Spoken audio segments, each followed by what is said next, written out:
Hi, there is a new scam, okay, which is related to the utility bills.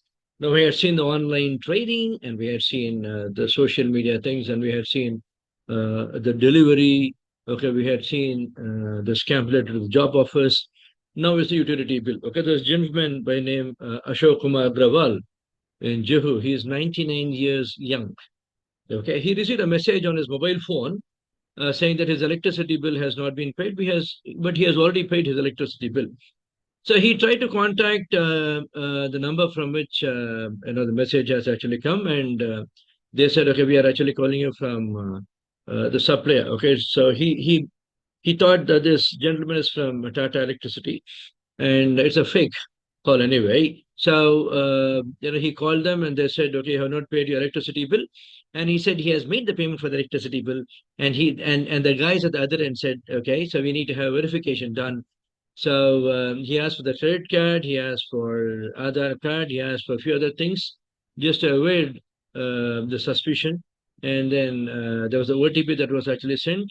And unfortunately, Mr. Ashok Kumar has actually shared the OTP, and he has been fooled for 2.78 lakhs of Indian rupees.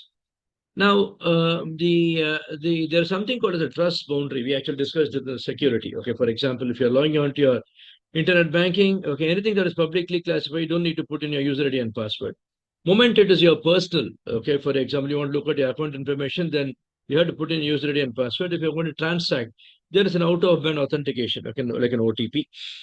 Now, the crux here, okay, or we'll say the trust boundary here is as long as you don't transfer your OTP, you don't mention your OTP, okay, in most of the cases, you are safe. Okay, you can say your credit card, but the credit card with the OTP is where the actual problem is. Now, getting your the OTP from the credit card is also it requires a bit of a sophistication. They need to install a malware on your on the phone, mobile phone to receive the SMSs. Okay, but the unfortunate side of this is most of the mobile phones do not have an antivirus. Okay, so you can go for K7 mobile antivirus, a Quick Heal, whatever antivirus, or you want to go for an free one, then you can actually go for Sophos Mobile Intercept, or there is one more, okay, that is available on the Play Store or App Store, whatever it is. You have to install that, okay?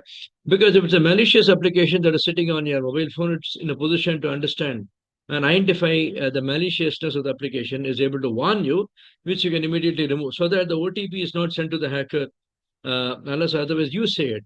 Okay, so we have a control on your mobile phone. You also have a control with you. You are not supposed to share your OTP over the phone with anybody. Okay. Now, in this particular case, Mr. Ashok Kumar, okay, and it's very unfortunate. He's 99 years young. And at this particular age, he should not be losing even a single money. But 2.78 lakhs of Indian rupees is a bit high, and the impact is going to be more at this particular age.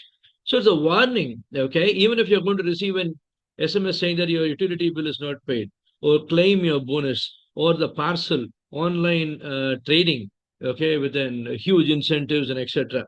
Okay, job offers. Do not click on that link, okay, and do not share your OTP.